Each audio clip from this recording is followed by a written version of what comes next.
أعوذ بالله من الشيطان الرجيم بسم الله الرحمن الرحيم قال فما خطبكم أيها المرسلون قالوا إنا أرسلنا إلى قوم مجرمين صدق الله العظيم۔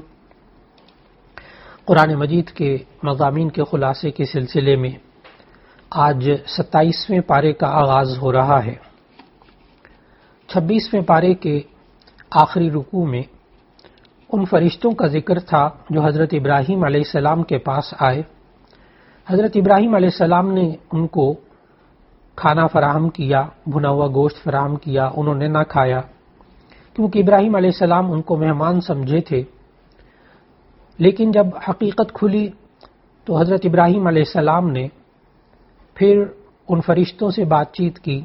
یہاں سے 27ویں پارے کا آغاز ہو رہا ہے کہ حضرت ابراہیم علیہ السلام نے ان سے پوچھا، ان فرشتوں سے، کہ پھر تم کس مقصد کی خاطر آئے ہو؟ ان فرشتوں نے کہا کہ ہمیں قوم لوط پر پتھروں کی بارش برسانے اور انہیں تباہ کرنے کے لیے بھیجا گیا ہے۔ اللہ تعالیٰ نے پھر قوم لوط پر جو عذاب آیا اس کا ذکر 27ویں پارے کے آغاز میں فرمایا۔ پھر اس کے بعد اللہ تعالیٰ نے قوم لوط کے ذکر کے بعد فرعون، قوم عاد، قوم سمود اور قوم نوح کا انجام بھی بتلایا۔ اللہ تعالیٰ نے پھر اس کے بعد انسان کی توجہ آسمان و زمین کی تخلیق کی طرف دلائی اور بتایا کہ اس کا خالق اللہ ہے اور اللہ نے ہر چیز کو جوڑا جوڑا پیدا کیا ہے۔ سورت کے اختتام پر اللہ تعالیٰ نے پھر بتایا کہ انسان اور جنات کے تخلیق کا جو مقصد ہے وہ اللہ تعالیٰ کی معرفت اور عبادت ہے، اور یہ بھی اللہ تعالیٰ نے بتایا کہ ساری مخلوق کا رزق اس کا ذمہ اللہ تعالیٰ کے ذمے ہے۔ اور پھر اس کے بعد کفار اور مشرکین کو قیامت کے دن عذاب کی وعید سنائی گئی، اور اس طرح یہ گزشتہ 26ویں پارے سے سورت جو آ رہی تھی وہ سورت مکمل ہوئی۔ یہ سورہ قاف تھی جو اللہ تعالیٰ نے، سورہ ذاریات تھی جو کہ الحمدللہ مکمل ہوئی۔ اس کے بعد سورہ طور کا آغاز ہوتا ہے۔ سورہ طور یہ قرآن مجید میں ترتیب توقیفی کے اعتبار سے سورت نمبر 52 ہے، اور نازل ہونے کے اعتبار سے یہ سورت نمبر 76 ہے۔ مکی سورت ہے سورہ طور، ہجرت سے پہلے نازل ہوئی۔ آیات اس میں 49 ہیں اور 2 رکوع ہیں۔ اس سورت کا نام سورہ طور اس لیے رکھا گیا کہ اللہ تعالیٰ نے پہلی آیت میں کوہ طور کی قسم کھائی، وَالطُّورِ وَكِتَابٍ مَّسْطُورٍ۔ اللہ تعالیٰ نے چونکہ کوہ طور کی قسم اٹھائی اسی لیے اس سورت کا نام کوہ طور رکھا گیا۔ سورت کی ابتدا میں اللہ تعالیٰ نے 5 قسمیں کھا کر فرمایا، آیت نمبر 1 سے لے کے آیت نمبر 8 تک، کہ بے شک آپ کے رب کا عذاب واقع ہو کر رہے گا، اسے کوئی بھی نہیں ٹال سکتا۔ چنانچہ ان آیات میں نبی کریم صلی اللہ علیہ وسلم نے بتایا کہ اللہ رب العزت نے انسان کو بہت زیادہ تنبیہ فرمائی، اور انسان اگر ان آیات کا بغور مطالعہ کرے تو قیامت پر انسان کا ایمان بہت پختہ ہو جاتا ہے۔ چنانچہ حضرت جبیر ابن مطعم رضی اللہ تعالیٰ عنہ کا واقعہ لکھا ہے احادیث کی کتب میں کہ وہ اس وقت زمانہ کفر میں تھے، ابھی انہوں نے اسلام قبول نہیں کیا تھا، تو وہ بدر کے قیدیوں کے سلسلے میں بات چیت کرنے کے لیے مدینہ منورہ آئے۔ تو جب وہ پہنچے مدینہ منورہ تو اس وقت نبی صلی اللہ علیہ وسلم نماز مغرب میں سورہ طور کی آیت تلاوت کر رہے تھے۔ جب نبی صلی اللہ علیہ وسلم نے سورہ طور کی آیت نمبر 7 پڑھی جس میں اللہ تعالیٰ نے فرمایا بے شک آپ کے رب کا عذاب واقع ہو کر رہے گا، تو حضرت جبیر فرماتے مجھے یوں لگا کہ میرا دل پھٹ جائے گا، چنانچہ میں نے نزول عذاب کے ڈر سے اسلام قبول کر لیا۔ پھر نبی صلی اللہ علیہ وسلم جب یہ آیت نمبر 35 اور 36 کی تلاوت فرمائی نبی صلی اللہ علیہ وسلم نے، جس میں اللہ تعالیٰ نے سوال کیا کیا یہ کسی کے پیدا کیے بغیر ہی پیدا ہو گئے ہوں گے، یا انہوں نے خود ہی اپنے آپ کو پیدا کر لیا ہے، یا انہوں نے آسمان اور زمین کو پیدا کیا؟ نہیں، بلکہ یقین ہی وہ رکھتے۔ تو نبی صلی اللہ علیہ وسلم نے ان آیات کی بھی بڑی اہمیت فرمائی کہ یہ فرمایا کہ آیات سن کر مجھے خیال ہوا کہ میرا دل اور ہوش و حواس اڑ جائیں گے۔ اس طرح اللہ تعالیٰ نے انسان کو جھنجھوڑا ان آیات کے اندر اور بیدار کیا، تاکہ انسان ان قرآن حکیم کی آیات میں غور و فکر کرے تو انسان کا دل متاثر ہو جاتا ہے۔ اس کے بعد سورہ طور کے اندر اللہ تعالیٰ نے متقین کے دائمی ٹھکانے کا ذکر کیا، اور جنت کی نعمتوں کا اللہ تعالیٰ نے سورہ طور میں ذکر فرمایا۔ آیت نمبر 22 سے لے کر 24 تک اللہ تعالیٰ نے بتایا کہ وہاں جنت کے اندر متقین کو حور و غلمان ملیں گی، لذیذ پھل ملیں گے، گوشت ملیں گے، اور جامع طہور ملے گا۔ نعمت انسان کو اتنی زیادہ ملیں گی جس کا انسان تصور نہیں کر سکتا۔ پھر اس کے بعد آیت نمبر 25 سے لے کر 28 تک اللہ تعالیٰ نے بتایا کہ ہم اس سے پہلے اپنے گھر والوں کے درمیان ڈرا کرتے تھے، پس اللہ نے ہم پر احسان کیا۔ اور یہ لوگ آپس میں وہاں بات چیت کریں گے جنتی کہ ہم سے پہلے اپنے گھر والوں کے درمیان ہم رہتے ہوئے ڈرا کرتے تھے، پس اللہ نے ہم پر احسان کیا اور ہمیں تیز گرم ہواؤں کے عذاب سے بچا لیا۔ ہم اس سے پہلے اس کی عبادت کرتے تھے، بے شک وہ بڑا اللہ محسن اور مہربان ہے۔ پھر اس کے بعد کی آیات میں نبی کریم صلی اللہ علیہ وسلم کی دعوت کے بارے میں مشرکین کے رویوں کا ذکر کیا۔ آیت نمبر 29 میں اللہ نے ذکر کیا کہ کس طرح یہ لوگ نبی صلی اللہ علیہ وسلم کا مذاق اڑاتے تھے، آپ کو کاہن کہتے تھے، کبھی مجنون کہتے تھے۔ اللہ تعالیٰ نے نبی صلی اللہ علیہ وسلم کو سمجھایا کہ آپ اپنی دعوت کا سلسلہ جاری رکھیں، یہ آپ کا کچھ نہیں بگاڑ سکتے۔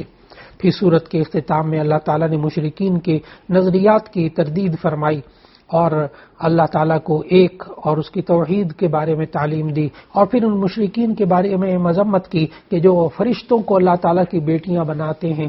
پھر اللہ تعالیٰ نے آیت نمبر 48 میں نبی صلی اللہ علیہ وسلم کو آخر میں حکم دیا کہ آپ تبلیغ اور دعوت کرنے میں صبر سے کام لیں اور اللہ کی تسبیح و تحمید کرتے رہیں، اور یہ بھی بتایا کہ اللہ آپ کی حفاظت کرے گا۔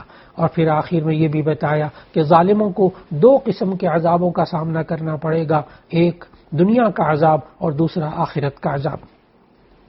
پھر اس کے بعد سورۃ النجم کا آغاز ہوتا ہے، جو ترتیب توقیفی کے اعتبار سے سورت نمبر 53 ہے اور نازل ہونے کے اعتبار سے سورت نمبر 23 ہے۔ یہ مکی سورت ہے۔ سورۃ النجم ہجرت سے پہلے نازل ہوئی۔ اس میں کل 62 آیات ہیں اور 3 رکوع ہیں۔ اس کا نام سورۃ النجم اس لیے رکھا گیا کہ نجم عربی میں ستارے کو کہتے ہیں، اور اللہ تعالیٰ نے اس سورت کی پہلی آیت میں ستاروں کی قسم کھائی، وَالنَّجْمِ إِذَا هَوَى، اس لیے اس سورت کا نام سورہ نجم رکھا گیا۔ اس سورت کے اندر اللہ تعالیٰ نے گرتے ہوئے ستاروں کی قسم کھا کر نبی کریم صلی اللہ علیہ وسلم کی صداقت بیان کی کہ اللہ تعالیٰ قدرت اور بادشاہت کے عجائب و غرائب کا مشاہدہ معراج کے موقع پر کرایا۔ سورۃ النجم کے اندر اللہ تعالیٰ نے مسجد اقصیٰ سے سدرۃ المنتہا تک جانے کا ذکر فرمایا۔ قرآن مجید میں معراج کا تذکرہ 2 جگہ پر ہے۔ معراج کے 2 حصے ہیں معراج کے سفر کے۔ ایک حصہ زمینی ہے، مسجد حرام سے مسجد اقصیٰ تک، یعنی مکہ مکرمہ سے لے کر اور فلسطین تک۔ اس کا ذکر 15ویں پارے کی سورہ بنی اسرائیل کی ابتدائی آیات میں ہے، سبحان الذی اسری بعبدہ لیلا من المسجد الحرام الی المسجد الاقصی، کہ پاک ہے وہ ذات جو بندے کو راتوں رات لے گئی مسجد حرام سے مسجد اقصیٰ تک۔ تو وہاں معراج کا زمینی سفر مذکور ہے۔ اور سورۃ النجم کے اندر اللہ تعالیٰ نے آیت نمبر 1 سے لے کر آیت نمبر 18 تک اللہ تعالیٰ نے معراج کے دوسرے سفر کا ذکر کیا، جو کہ مسجد اقصیٰ سے سدرۃ المنتہا تک کا سفر تھا۔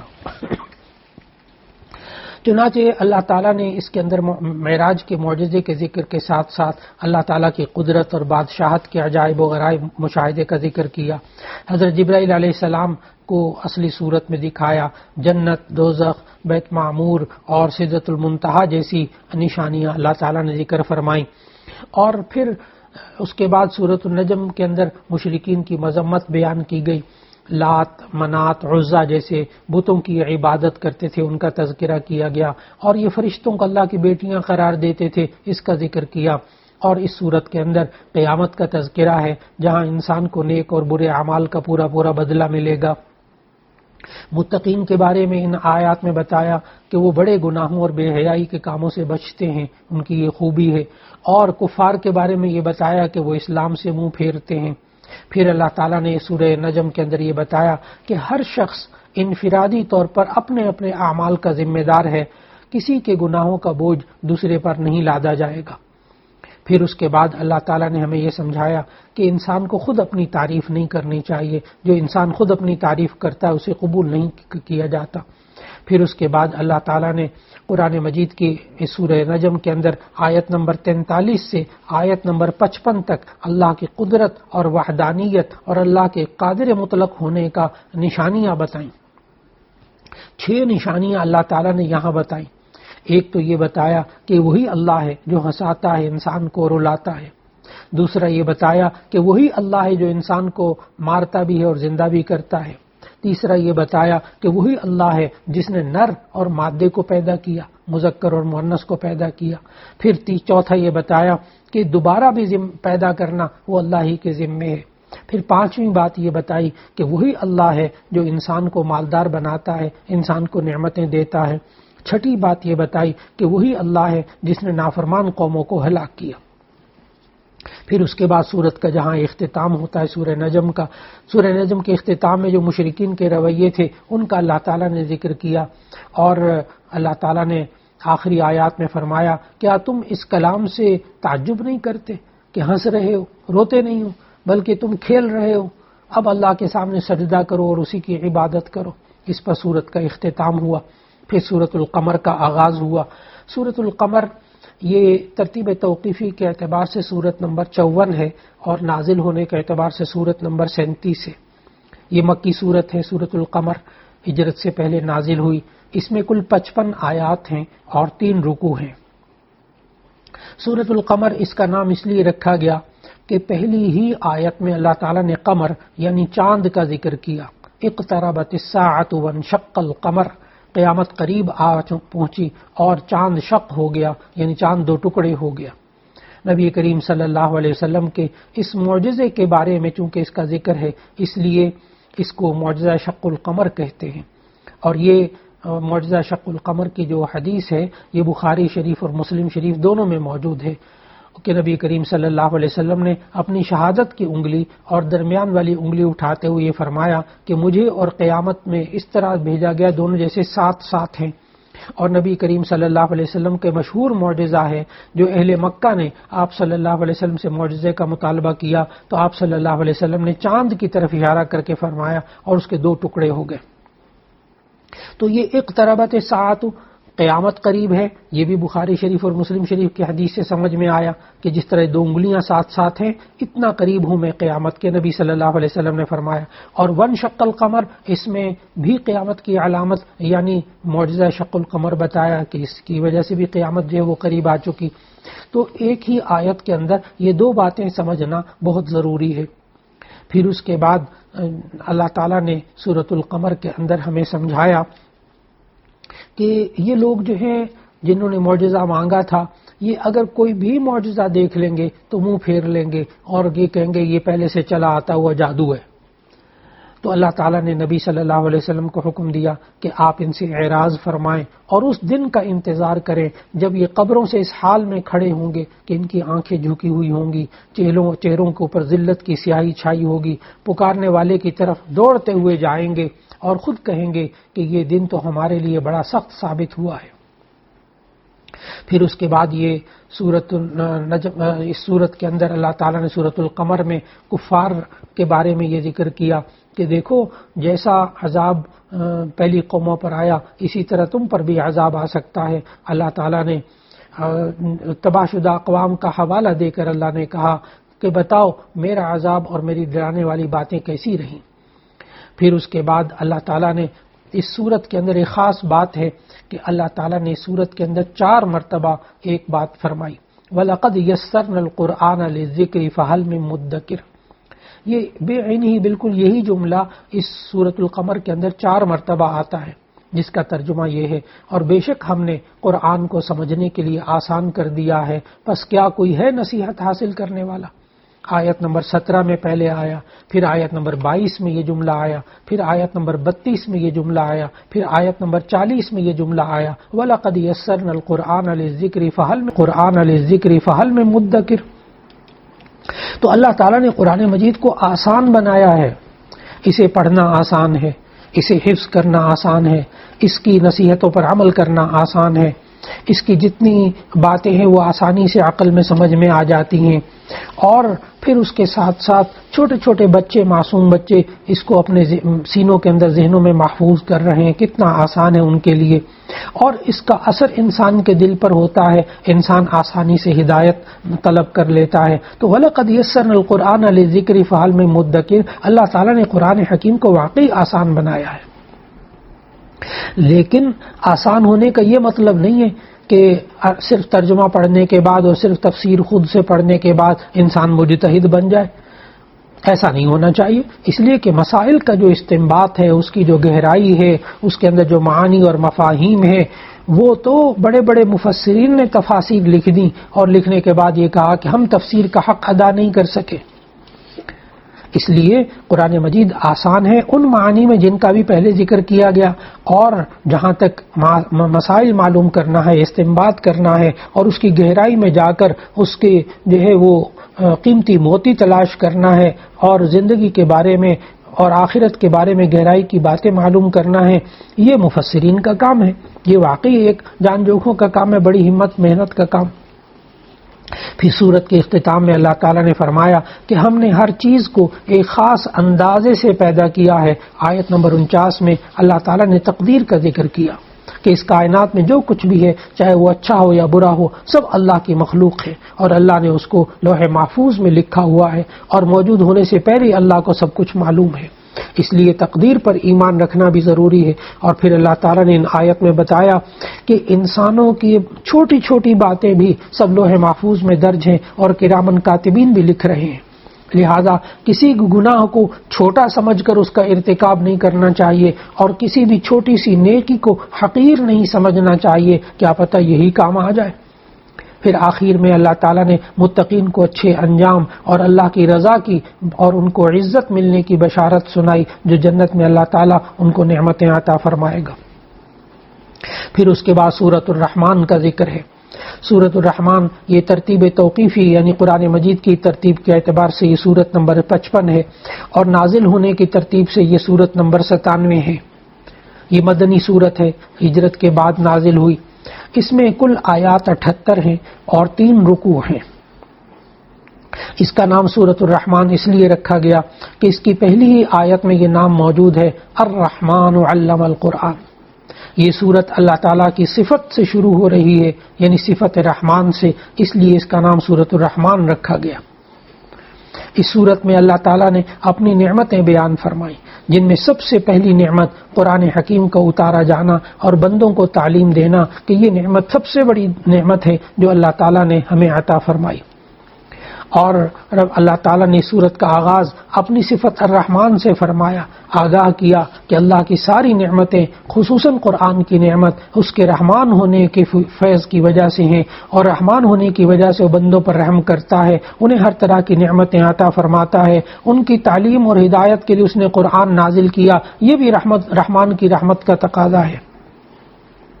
پھر اس کے بعد اللہ تعالیٰ نے اس کائنات میں پھیلی ہوئی مختلف نعمتوں کا ذکر کیا۔ آیت نمبر 5 میں اللہ تعالیٰ نے ذکر کیا کہ سورج اور چاند جو اللہ کے ٹھہرائے ہوئے ہیں اور اپنے حساب سے اپنی اپنی منزلوں پہ رواں دواں ہیں، یہ سب اللہ کے حکم سے ہے۔ پھر دوسرا اللہ نے آیت نمبر 6 میں بتایا کہ ستارے اور درخت جو اللہ کے سامنے سجدہ ریز ہیں۔ آیت نمبر 10 میں بتایا کہ زمین جسے مخلوق کے لیے کسی فرش کی طرح بچھا دیا گیا ہے۔ آیت نمبر 11 اور 12 میں بتایا کہ مختلف میوے، اناج اور پھل اور پھول جس سے انسان فائدہ اٹھاتا ہے۔ آیت نمبر 19 اور 20 میں بتایا کہ میٹھے اور کھارے پانی کے دریا جو اپنی اپنی جگہ جاری ہیں۔ اور آیت نمبر 22 میں بتایا کہ وہ موتی اور جواہرات اور مونگے جو ان دریاؤں سے نکالے جاتے ہیں۔ اور پھر بتایا کہ پہاڑوں جیسی بلندی، آیت نمبر 24 میں بتایا پہاڑوں جیسی بلندی اور پھیلاؤ رکھنے والے وہ جہاز جو سمندر میں چلتے ہیں اور نقل و حمل کے ذرائع کے طور پر استعمال کرتے ہیں، آج بھی انسان اس سے فائدہ اٹھاتا ہے۔ ان دنیاوی نعمتوں کا ذکر کرنے کے بعد اللہ تعالیٰ نے پھر آخرت کی جو نعمتیں ہیں ان کا بھی ذکر کیا سورہ رحمان کے اندر۔ چنانچہ آیت نمبر 35 میں اللہ تعالیٰ نے آخرت کے عذاب کو ذکر کیا کہ آگ کے وہ شعلے اور دھواں جس میں سانس لینا بھی مشکل ہو جاتا ہے۔ آیت نمبر 43 میں بتایا وہ جہنم جس کی ایک چنگاری بھی انسان کو جلانے کے لیے کافی ہوگی۔ آیت نمبر 44 میں بتایا وہ کھولتا ہوا پانی جسے دوزخی مجبوراً پیئیں گے اور ان کی وہ آنتوں کو کاٹ کے رکھ دے گا۔ پھر اللہ تعالیٰ نے آخرت کے عذاب بتانے کے بعد آخرت کی نعمتوں کا بھی تذکرہ فرمایا۔ آیت نمبر 46 میں فرمایا کہ اللہ سے ڈرنے والوں کے لیے وہاں گنجان ٹہنیوں اور شاخوں والے 2 سرسبز باغات ہوں گے۔ آیت نمبر 50 میں بتایا ان میں بہتے ہوئے چشمے ہوں گے۔ آیت نمبر 52 میں بتایا ہر قسم کے میووں کی 2 قسمیں ہوں گی۔ آیت نمبر 76 میں بتایا کہ بچھے ہوئے قالین ہوں گے۔ آیت نمبر 54 میں بتایا کہ وہاں ریشم کے تکیوں کے ساتھ جنتی ٹیک لگائے ہوئے ہوں گے۔ پھر آیت نمبر 66 میں بتایا کہ وہاں باغات کے علاوہ 2 باغ اور بھی ہوں گے جو پہلے 2 باغوں سے کمتر ہوں گے۔ پھر بتایا وہاں 2 چشمے ابل رہے ہوں گے۔ پھر آیت 48 میں بتایا مختلف قسم کے میوے ہوں گے۔ آیت نمبر 56 میں بتایا کہ شرم و حیا اور حسن و جمال کا پیکر وہاں حوریں ہوں گی۔ یہ ساری اللہ تعالیٰ نے نعمتیں ذکر فرمائیں، اور صرف ایک سورۃ الرحمن میں اللہ تعالیٰ نے بار بار یہ فرمایا نعمتیں ذکر کرنے کے بعد فَبِأَيِّ آلَاءِ رَبِّكُمَا تُكَذِّبَانِ، تم اپنے رب کی کون کون سی نعمت کو جھٹلاؤ گے۔ یہ سوال اور یہ والی آیت فَبِأَيِّ آلَاءِ رَبِّكُمَا تُكَذِّبَانِ، یہ والا سوال اللہ تعالیٰ نے سورۃ الرحمن نے 31 مرتبہ فرمایا ہے۔ 31 مرتبہ ایک ہی آیت اللہ تعالیٰ نے نعمتوں کو ذکر کرنے کے بعد پھر اللہ تعالیٰ نے ذکر فرمایا فَبِأَيِّ آلَاءِ رَبِّكُمَا تُكَذِّبَانِ۔ اللہ تعالیٰ نے اگر آپ غور کریں اس میں سورۃ الرحمن میں تو اللہ تعالیٰ نے ابتدا میں اپنی تخلیق کے عجائب اور مظاہر ذکر کیے، ان کے ضمن میں یہ آیت فَبِأَيِّ آلَاءِ رَبِّكُمَا تُكَذِّبَانِ یہ 8 مرتبہ آئی ہے۔ اس کے بعد جہنم اور اس کے عذابوں کا ذکر کرتے ہوئے 7 بار یہ آیت آئی ہے۔ قرآن پر نظر رکھیں جہنم کے دروازے بھی 7 ہیں۔ پھر جنت کے باغات اور اہل جنت کا تذکرہ کرتے ہوئے 8 بار یہ آیت آئی ہے۔ پھر آخر میں باغات کا جو ذکر کیا تو اس میں بھی یہ 8 بار آئی۔ تو اللہ تعالیٰ نے اتنی اہمیت کے ساتھ یہ نعمتیں بتائیں۔ یہاں بات خلاصہ سنتے ہوئے ذہن میں سوال آ جاتا ہے کہ ٹھیک ہے باقی نعمتیں سمجھ میں آ گئی، دنیا کی نعمتیں، جنت کی نعمتیں، لیکن جو اللہ تعالیٰ نے یہ جو 7 آیتوں میں جہنم اور اس کے عذاب کا ذکر کر کے بعد میں کہا فَبِأَيِّ آلَاءِ رَبِّكُمَا تُكَذِّبَانِ کہ تم اپنے رب کی کون کون سی نعمتیں جھٹلاؤ گے، تو ایسی صورت میں جہنم اور جہنم کے عذاب یہ نعمتیں کیسے ہو گئیں؟ تو اس کا جواب مفسرین نے دیا ہے کہ دراصل ظالموں، مشرکوں، سرکشوں، نافرمانوں کو عذاب دینا یہ اللہ تعالیٰ کے عدل کا، انصاف کا تقاضا ہے، اور یہ مظلوموں کے حق میں رحمت اور نعمت ہے۔ اور دوسرا اللہ تعالیٰ نے نعمت جو بتایا، مفسرین نے یہ کہا کہ اس وقت یہ نعمت ہے دنیا کے اندر، یہ جہنم کے جتنے عذابوں کا تذکرہ ہے، یہ مجرم اگر یہ پڑھنے کے بعد اپنے برے انجام سے بچ جائیں تو یہ اللہ کا احسان اور اللہ کی نعمت ہے۔ اس اعتبار سے بھی یہ نعمت ہے کہ دنیا کے اندر انسان یہ جہنم کے عذاب والی آیتیں پڑھ کے بچ جائے تو فَبِأَيِّ آلَاءِ رَبِّكُمَا تُكَذِّبَانِ۔ اس لیے اللہ رب العزت نے ہمیں بار بار نعمتیں جتلائیں اور نعمتوں کا احساس سکھایا کہ ہمیں ذہن میں رکھنا چاہیے کہ اللہ تعالیٰ نے ہمیں کتنی دنیا میں نعمتیں عطا فرمائیں۔ ان نعمتوں کا انسان ادراک کر لے تو ایسی صورت میں اللہ تعالیٰ آخرت میں بھی وہ نعمتیں عطا فرما دے گا۔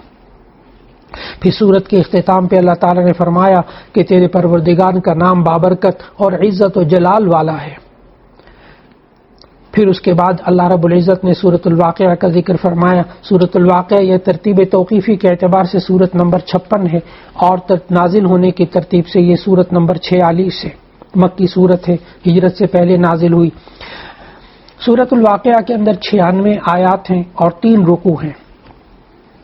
سورۃ الواقعہ اس لیے اس کا نام سورۃ الواقعہ رکھا گیا کہ آیت نمبر 1 میں یہ لفظ موجود ہے، اذا وقعت الواقعہ، یعنی جب واقع ہونے والی واقع ہو جائے گی. واقعہ کا معنی واقع ہونے والی یعنی قیامت. اس وجہ سے اس کا نام سورۃ الواقعہ رکھا گیا. حضرت عبداللہ ابن مسعود رضی اللہ تعالیٰ عنہ سے ایک روایت ہے اس سورۃ الواقعہ کی فضیلت کے بارے میں کہ جو شخص ہر رات سورہ واقعہ پڑھے گا اسے کبھی بھی فاقے کا سامنا نہیں کرنا پڑے گا. یہ سورہ واقعہ کی فضیلت معلوم ہوتی ہے. اور اللہ تعالیٰ نے ان آیات میں بتایا کہ قیامت کب قائم ہوگی، بتایا کہ زمین میں زلزلہ آئے گا، پہاڑ ریزہ ریزہ ہو جائیں گے اور انسان 3 گروہوں میں تقسیم ہو جائیں گے.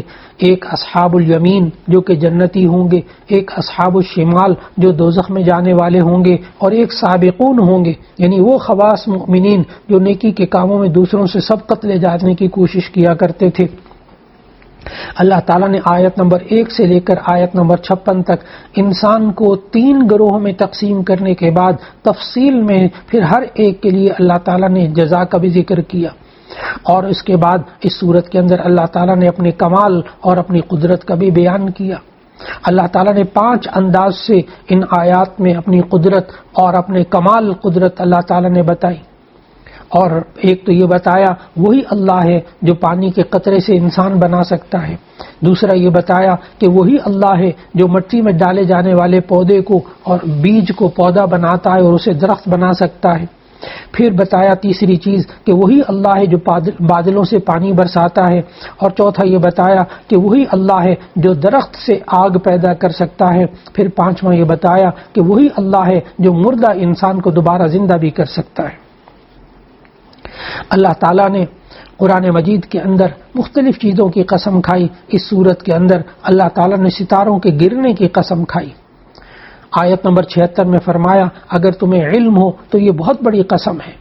یہ قسم کھا کر اللہ نے آیت نمبر 77 سے آیت نمبر 80 تک ہمیں سمجھایا بے شک یہ قرآن بہت بڑی عزت والا ہے جو ایک محفوظ کتاب میں درج ہے جسے پاک لوگ ہی چھو سکتے ہیں. یہ رب العالمین کی طرف سے اترا ہوا ہے. پھر اللہ رب العزت نے ستاروں کی قسم کھا کے ہمیں احساس دلایا کہ آج کی جدید سائنس میں بھی انسان ستاروں کو بہت زیادہ اہمیت دیتا ہے. ستاروں کے ذریعے اللہ تعالیٰ نے ہمیں سمجھایا قرآن مجید کے اندر کہ یہ بر و بحر کی تاریکیوں میں انسان انہی ستاروں کے ذریعے رہنمائی حاصل کرتا ہے. اور اللہ تعالیٰ نے سورت کے اختتام میں بتایا کہ انسانوں کے 3 گروہوں کے لیے جس جزا اور سزا کی میں نے خبر دی ہے آیت نمبر 95 سے 96 تک بتایا یہ خبر مکمل طور پر حق اور یقینی ہے. پس تم اپنے عظیم الشان رب کی تسبیح کی بیان کیا کرو. اسی کے ساتھ سورت کا اختتام ہوا. اس کے بعد سورت الحدید ہے. سورت الحدید یہ قرآن مجید میں ترتیب توقیفی کے اعتبار سے سورت نمبر 57 ہے اور اس کا نازل ہونے کا نمبر 94 ہے. سورۃ الحدید یہ مدنی سورت ہے، ہجرت سے پہلے نازل ہوئی. اس میں کل 29 آیات ہیں اور 4 رکوع ہیں. اس کا نام سورۃ الحدید اس لیے رکھا گیا کہ اللہ تعالیٰ نے آیت نمبر 25 میں اس کا ذکر فرمایا. حدید یعنی لوہے کا، حدید لوہے کو کہتے ہیں. وَأَنزَلْنَا الْحَدِيدَ فِيهِ بَأْسٌ شَدِيدٌ، یعنی اللہ تعالیٰ نے بتایا کہ ہم نے لوہے کو پیدا کیا ہے تو اس میں بہت زیادہ سختی بھی ہے. اللہ تعالیٰ لوہے کو نرم کر دیتا ہے انسان کے لیے، پھر انسان مختلف چیزیں بناتا ہے. اللہ تعالیٰ نے چونکہ اس میں حدید لوہے کا ذکر کیا اس لیے اس کا سورت کا نام سورت الحدید رکھا گیا. اللہ تعالیٰ نے آیت نمبر 1 سے لے کر آیت نمبر 6 تک ہمیں بتایا کہ دیکھو کہ کائنات میں جو کچھ ہے وہ سب اللہ کا ہے اور وہی اللہ ہر چیز کا خالق اور مالک ہے. کائنات کی ہر چیز اللہ کی حمد اور اس کی تسبیح بیان کرتی ہے. پھر اللہ نے سمجھایا کہ انسان اور حیوان، شجر اور حجر، جن اور فرشتے، جمادات اور نباتات سب کے سب اللہ کی بڑائی کا اقرار کرتے ہیں. پھر اس کے بعد سمجھایا جب کچھ نہیں تھا تو اللہ تھا، جب کچھ نہیں رہے گا تب بھی اللہ ہی ہوگا. اور پھر سمجھایا ہر چیز پر اللہ غالب ہے اور اس پر کوئی غالب نہیں آ سکتا. پھر اللہ تعالیٰ نے ہمیں سمجھایا کہ وہ ظاہر اتنا ہے کہ ہر چیز میں اس کی شان نظر آتی ہے، پھر سمجھایا کہ وہ باطن اور ایسا مخفی ہے اللہ کی ذات کہ کوئی عقل اس کی حقیقت تک نہیں پہنچ سکتی اور حواس اس کا ادراک نہیں کر سکتے۔